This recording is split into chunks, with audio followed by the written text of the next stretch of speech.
You know, when I'm trying to look for a movie, but I don't really have anything I specifically want to watch, and I'm kind of feeling lost with all these movies that I could be watching, well, I usually just go to the highest rated movies, and then try and see if I can watch one of those, because if I am going to watch a movie, I might as well be watching one that's considered one of the best, and I kind of tried to apply that philosophy to this video, because if you couldn't tell, I've been having a hard time thinking about what to talk about next on the channel, and well, if I'm going to be talking about the products of directors, I might as well be talking about the products of one of the greatest directors, or at least the man that's considered the best.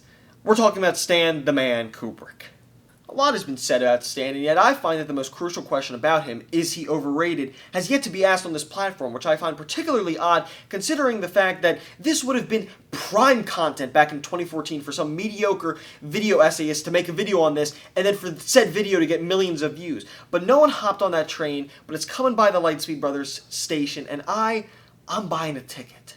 The question, is Stanley Kubrick overrated, seems as though that it's pretty easy to prove in the positive because, well, besides God and maybe Jesus of Nazareth, people hold Stanley Kubrick as the greatest thing being to ever cross the human spirit. You talk about another director being underrated, overrated, it's hard because it's all relative. One may find another director better than another. There's no really concrete way to prove anything. But with so many people claiming that Stanley Kubrick is the best, it's easy to just call him out and say he's overrated. So in order to say that he is the best and he's in fact not overrated, you have to have some pretty good evidence, and well, I'm going to examine that evidence first. For me, Kubrick's biggest accomplishment lies in his variety with respect to genre. You got Mel Brooks, he's a funny guy, he made comedy movies. You got Alfred Hitchcock, he was a thrilling guy, he made thrillers. You got Bong Joon-ho, he's a cynical guy, so he makes cynical movies with a dark comedic bite that showcase the depravity and sickness of the human condition and relentlessly and arguably unsuccessfully take jabs at American principles, which are mostly related to class-based struggle.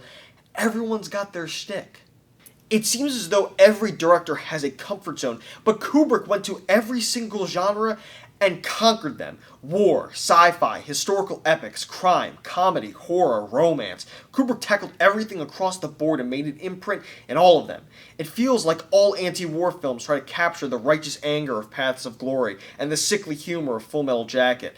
2001 obviously is one of the most influential sci-fi movies of all time, not just for visuals, but also essentially creating a subgenre of hard sci-fi that is the closest thing any genre film has gotten to being true art house cinema. And if you look at almost every single crime movie after The Killing, you will probably realize it is just stealing from The Killing. His reach is greater than any other directors in contemporary cinema, maybe comparatively against any director of all time because the early masters just so happened to be there first and therefore their influence was just felt. But Kubrick came later than a lot of people and still felt so original. But with all this being said, I mean, of course that influence has to be taken into account, but with all this influence, it doesn't really mean much if his films aren't good. And, well, they are, but are they that good?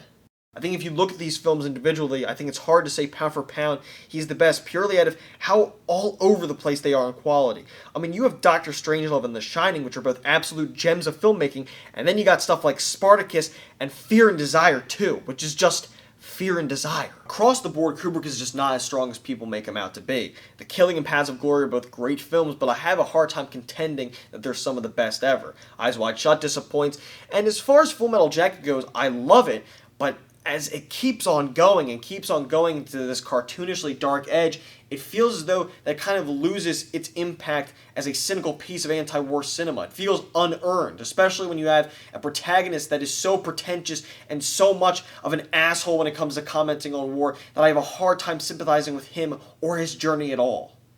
Experience the films for yourself and to see if they're some of your favorites, but for me, if I'm taking Kubrick's films, a batch of his, and putting them against a batch of the Coen brothers or Scorsese, I got Kubrick losing every time, and I think what really weakens his case is the amount of time he took to make every single movie. I mean, you have Woody Allen, who for the 70s, 80s, and 90s was pumping out a film like every single year, and a lot of those are really, really good, and some of them are better than Kubrick's films. It's just hard to justify what Kubrick was going for. But then you kind of look at some of these films and you look into their deeper qualities and you see that Kubrick also, in taking so much time, reveals one of his greatest strengths, his authorship. Kubrick is an artist through and through, and you can see that in, well, almost all of his films. Kubrick is, in my opinion and in many others, the filmmaker with the greatest visual consistency ever. He lives out the phrase, every frame a painting, and his films are stunning visual works with each image not just being a means to an end, but a means in its of itself. Not just in beauty, but also in storytelling. I mean, the essays that have been and can be written about the themes of genocide in The Shining or the phallic imagery in Dr. Strangelove, they're not just stirring, but revealing about how Kubrick is working on a different wavelength than like any other person who's ever even watched a film before, let alone directors.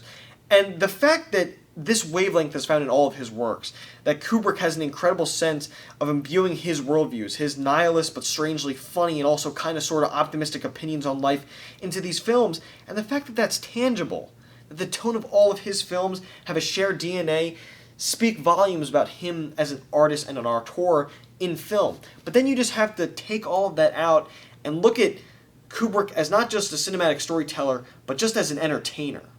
When Cinefix admitted that 2001: A Space Odyssey was boring, it's like everyone gave a collective sigh of relief that we could finally criticize Kubrick. Because at the end of the day, in his attempt to be a super artist, he loses a sense of both enjoyment and engagement in his films. Sometimes it's something pervasive like boredom. It's the most common complaint I've seen levied against Kubrick, and it has some truth to it. Spartacus is like impossible to watch all the way through. It has such a poor sense of gauging the audience interest. And 2001 could have easily shaved off minutes of screen time between the apes and the guy talking with his daughter and the space tunnel. A Clockwork Orange can really have slumps after Alex is admitted to the hospital. Kubrick's films aren't as riveting as the works of other directors, and then there's just individual problems that are seriously hard to refute, like that Eyes Wide Shut over-explains its situations and uses exposition when viewers are already way ahead of the film, or that the shootout sequences in Full Metal Jacket are flat-out horribly staged and feel so primitive by 80 standards, which Roger Ebert perfectly captured in his review of the film. And what can be frustrating about Kubrick is that people will convince you that you're crazy for bringing any of this up as negatives. People will perform absurd mental gymnastics in convincing themselves and others that everything about Kubrick's movies are intentional. And if you dislike any aspect, you're too feeble-minded to understand anything that he does, which flat out isn't true. Kubrick is fallible, like any other human being, and his own flaws show up in his collection of work. In my opinion, more so than other directors that I would put higher than him. Even then, though, after all of this that I've just said, after all the complaints I've given out, there's just something about the guy. Like, I watched Eyes Wide Shut the other night, and then I dreamt about the movie, woke up thinking about the movie, and then proceeded to have Waltz Number 2 stuck in my head the whole day. What the fuck?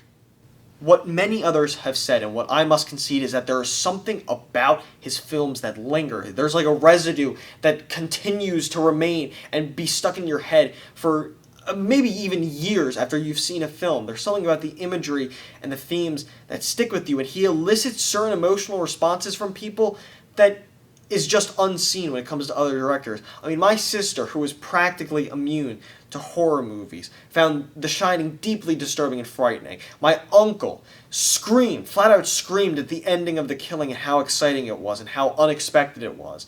And for me personally, after I watched Dr. Strangelove, I went to bed, and then the next morning the first thing I did was watch it again, which is something I've never done before. And it's just something that is exclusively to Kubrick. There's something inscrutable about Kubrick that's lovely and dark and entertaining in its own way, and I think that is worthy of praise alone, and I think he is worthy of considered being one of the best to ever do it. Is he my favorite? Absolutely not. Is he the best?